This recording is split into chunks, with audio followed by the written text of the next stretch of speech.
Katrina, driven by ambition and a desire for power, has orchestrated a plan to eliminate her husband, the Baron. She enlists the help of James, a young servant, to poison the Baron. While James initially hesitates, Katrina manipulates him with threats and promises of wealth and power. Will James follow through with the poisoning, or will his conscience or a flicker of loyalty to the Baron intervene? What is the shameful thing James tried to do to Katrina that she plans to use against Crystal? How will Katrina react if her plan is discovered? Will she be able to maintain control, or will her ambition crumble?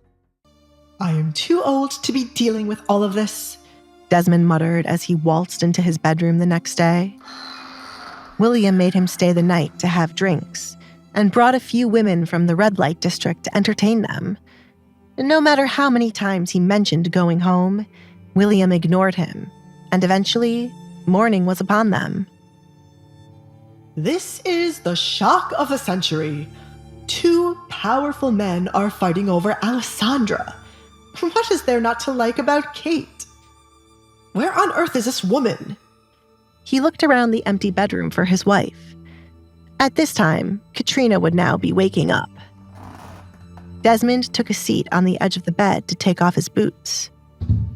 He had no time to rest as there was work to do. He needed to prepare Alessandra to be sent to William's home in the night, when no one would see. You are late. Katrina glared at her husband when her eyes fell on him as she exited the bathroom. Can it even be counted as late when my husband left in a hurry last night and came back in the morning? Were you with a woman? Katrina, do not be ridiculous. Why would I entertain a woman? Katrina covered her nose as the stench of wine filled the room. The more Desmond spoke. You were drinking. Desmond placed his boots on the side of the bed for a maid to move later. I am allowed to have a drink here and there. Not even my mother would be able to scold me for it if she were alive. Do not think being my wife grants you that privilege. Believe me, Desmond, I do not think it does. You could at least tell me where the hell you were running off to so late in the night so I wouldn't be concerned. You would wish to know where I was going if I were the one to rush out, said Katrina. Well, obviously, it is different for a woman. You cannot just leave home at night when so many women are disappearing and the culprit has not been caught. And as a wife, where would you be going when your husband is right here? I don't have the tolerance to deal with you this morning, woman. Desmond abruptly stood up, taking off his shirt to prepare for a bath. You insufferable man. I am disgusted by the sight of you. Do you think the other husbands treat their wives this way?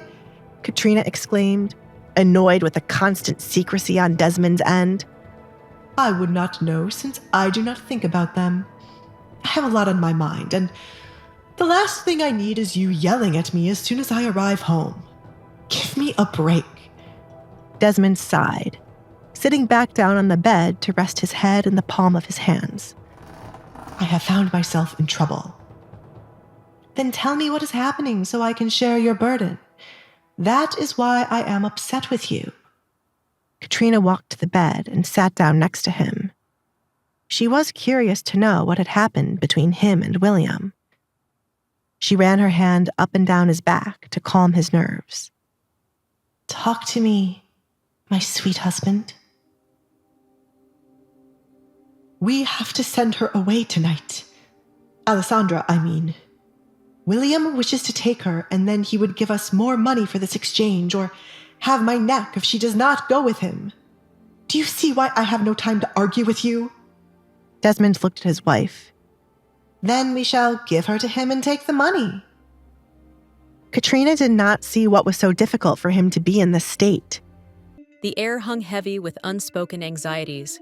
Katrina's initial anger had subsided, replaced by a chilling resolve. Desmond, despite his initial resistance, found a strange comfort in her unwavering support. Was William's offer truly as simple as it seemed? Was he merely a man driven by lust, or was there a deeper, more sinister game at play? And what fate awaited Alessandra? a pawn in this dangerous game of power and greed. Hey, I'm Alessandra. If you're wondering what happens next, download the Pocket FM app now and listen to the exciting episodes of The Duke's Masked Bride.